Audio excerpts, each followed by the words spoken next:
Hello, hi everyone. तो कैसे हैं आप सभी? उम्मीद करती हूँ आप ठीक होंगे, अपना और अपनों का ख्याल रखते होंगे।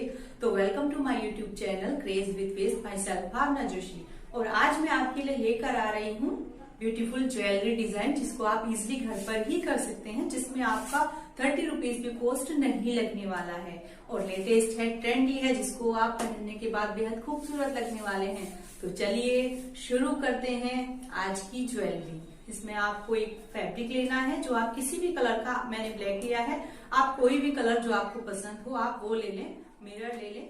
और चलिए शुरू करते हैं।